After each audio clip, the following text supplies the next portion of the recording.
ตือนพายุฤดูร้อนระดับรุนแรงถล่มไทยตอนบน 8 พฤษภาคม 69 ระวังลมแรงเทียบเท่าโซนร้อนสนับสนุนโดย Toyota Bus ทุกบริการกด 1268 โชว์รูมคุณภาพมาตรฐานบริการเมื่อวันที่ 8 พฤษภาคม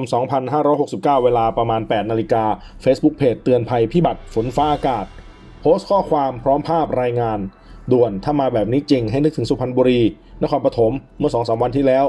แจ้งเตือนพายุฤดูร้อนระดับรุนแรงย้ำอากาศยิ่งร้อนพายุยิ่งมีความรุนแรงจากแนวปะทะอากาศความชื้นและสภาพอากาศที่ร้อนจัดลักษณะสภาพอากาศโดยทั่วไปในทางอุตุนิยมวิทยาความกดอากาศสูงหรือมวลอากาศเย็นจากประเทศจีนแผ่ลงมาปะทะอากาศร้อนชื้นบริเวณประเทศไทยตอนบนลมระดับผิวพื้นไปจนถึง 1,500 เมตรจากระดับน้ำทะเลปานกลางเป็นลมตะวันออกเฉียงใต้และลมใต้ที่พัดสนับสนุนความชื้นแบบเต็มเปี่ยมขณะที่ลมผลิตเมฆและฝน 3,000-5,500 เมตร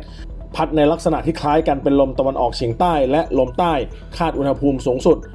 36-40 องศาเซลเซียสโดยเฉพาะพื้นที่เสี่ยงพายุฤดูร้อนที่มีอากาศร้อนจัดลักษณะสภาพอากาศเช่นนี้อาจทำให้บริเวณภาคกลางภาคตะวันออกเฉียงเหนือภาคตะวันออกภาคเหนืออาจทำให้มีพายุฤดูร้อนรุนแรงถึงรุนแรงมากความเร็วลมใต้ฐานเมฆที่อากาศยกตัวรุนแรงความเร็วลมอาจเทียบเท่าพายุโซนร้อนระวังอันตรายจากแรงลมระวังอันตรายจากฟ้าและฟ้าผ่า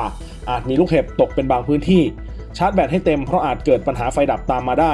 จากปัญหาต่างๆหรือวัฏภัยที่อาจเกิดขึ้นเสาไฟฟ้าต้นไม้ใหญ่สิ่งปลูกสร้างที่ไม่มั่นคงแข็งแรงหลีกเลี่ยงการอยู่ในที่โล่งแจ้งโดยเฉพาะเวลาช่วงที่อาจจะเกิดเหตุฟ้าจะรุนแรงมากข้อมูลให้ดูเพื่อเป็นการประกอบการตัดสินใจซึ่งอาจจะมาตามโมเดลหรือแบบจำลองที่คาดการไว้พยากรณ์อากาศ 8 พฤษภาคม 2569